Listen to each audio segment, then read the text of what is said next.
warahmatullahi wabarakatuh. Halo anak-anak siswaku kelas 9. Bagaimana kabar kalian hari ini? Ibu harap kabar kalian selalu sehat, baik, dan yang pasti harus tetap semangat ya. Meskipun sementara saat ini kita belum bisa bertemu secara langsung dan melakukan kegiatan belajar, akan tetapi tidak menyurutkan semangat kita untuk terus belajar, dan belajar. Dan yang pastinya belajar bahasa Indonesia. Sebelum kita melakukan kegiatan belajar hari ini, alangkah baiknya kita berdoa terlebih dahulu. Berdoa dimulai, berdoa selesai. Semoga dengan doa kalian tadi kita diberi kemudahan, kelancaran dalam hal apapun, terutama dalam kegiatan pembelajaran ini. Sebelumnya, perkenalkan, saya Erin Fatmia, bisa dipanggil Bu Erin. Materi hari ini pelajaran Bahasa Indonesia kelas 9 semester 1, yaitu tentang teks cerpen.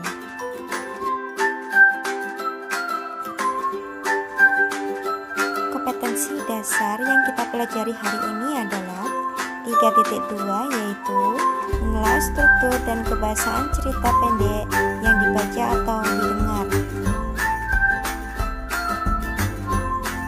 Dengan tujuan pembelajaran ini, kalian 1. Mampu menelaah struktur cerpen. 2. Mampu menelaah kebahasaan teks cerpen. Sebelum kita menelaah satu persatu struktur cerpen, marilah kita mengenal dulu apa itu cerpen. Apakah ada yang tahu apa sih itu cerpen? Nah, kita sekarang akan membahas cerita pendek atau bisa disebut dengan cerpen. Cerpen adalah suatu cerita yang melukiskan suatu peristiwa atau kejadian apa saja yang menyangkut persoalan jiwa atau kehidupan manusia. Cerpen berisi suatu rangkaian cerita yang hanya memiliki satu permasalahan pokok, sehingga cerita yang disampaikan tidak panjang. Baiklah, kita akan membahas struktur cerita pendek atau yang disebut dengan cerpen. Struktur cerpen terdiri dari 4. 1. Orientasi. 2. Rangkaian peristiwa. 3. Komplikasi. Dan 4. Resolusi. Kita akan membahas struktur cerpen satu persatu. Yang pertama, orientasi, yaitu penentuan peristiwa, menciptakan gambaran visual latar, atmosfer, dan waktu kisah. Pengenalan karakter dan arah menuju komplikasi. Yang kedua, rangkaian peristiwa, yaitu kisah berlanjut melalui serangkaian peristiwa tak terduga atau urutan kejadian yang terjadi pada cerita. Yang ketiga, komplikasi, yaitu cerita bergerak seputar konflik atau masalah yang memengaruhi latar waktu dan karakter. Tokoh utama mengarah ke solusi. Dan yang keempat, resolusi, yaitu solusi untuk masalah atau tantangan dicapai berhasil. Cara pengarang mengakhiri cerita.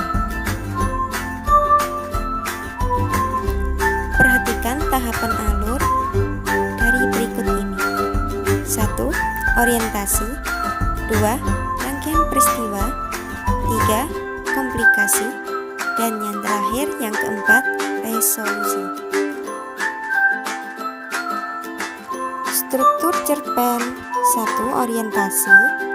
Contoh dari cerpen Pohon Keramat. Perhatikanlah contoh dari kutipan tersebut.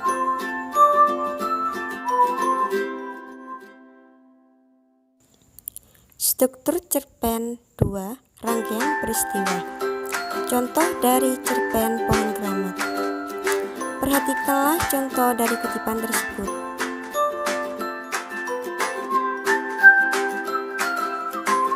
Struktur cerpen 3. Komplikasi. Contoh dari cerpen Pohon Keramat. Perhatikanlah contoh dari kutipan tersebut.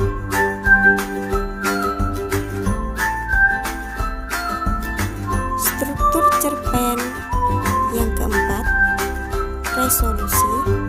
Contoh dari cerpen Pohon Keramat. Perhatikanlah contoh dari kutipan tersebut.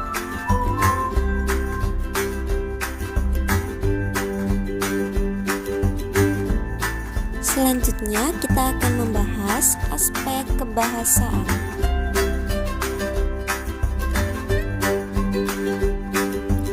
Ciri-ciri kebahasaan teks naratif. Ciri-ciri kebahasaan yang menonjol dari teks naratif, khususnya cerita pendek fiksi sebagai berikut. 1. Sudut pandang pencerita menjadi ciri kebahasaan khas cerpen. Pencerita menjadi orang pertama atau ketiga. 2. Beberapa dialog dapat dimasukkan, menunjukkan waktu kini atau lampau. 3. Kata benda khusus, pilihan kata benda yang bermakna kuat dan bermakna khusus, misalnya kata beringin atau termbesi dibanding pohon. 4. Uraian deskriptif yang rinci. Deskripsi yang digunakan untuk menggambarkan pengalaman, latar, dan karakter. Misalnya, baunya seperti apa yang bisa didengar, terlihat seperti apa rasanya, dan lain-lain. 5. Penggunaan majas. A. Simile. B. Metafora. C. Personifikasi. Dan D. Penggunaan pertanyaan retoris sebagai teknik melibatkan pembaca. Dari beberapa materi yang dapat Ibu sampaikan, jadi kesimpulan materi pembelajaran hari ini adalah: 1. Cerpen adalah suatu cerita yang melukiskan suatu peristiwa atau kejadian apa saja yang menyangkut persoalan jiwa atau kehidupan manusia. 2. Struktur cerpen terdiri dari 4, yaitu orientasi, rangkaian peristiwa, komplikasi, dan resolusi. 3. Aspek kebahasaan cerpen meliputi: A. Sudut pandang pencerita. B. Beberapa dialog dapat dimasukkan. C. Kata benda khusus. D. Uraian deskriptif yang rinci. E. Penggunaan majas. Baik, kita rasa cukup ya untuk belajar hari ini. Semoga yang Ibu sampaikan bermanfaat bagi kalian semuanya. Untuk mengakhiri pembelajaran hari ini, marilah kita berdoa terlebih dahulu. Berdoa dimulai. Berdoa selesai. Terima kasih atas perhatiannya. Ibu akhiri. Wassalamualaikum warahmatullahi wabarakatuh.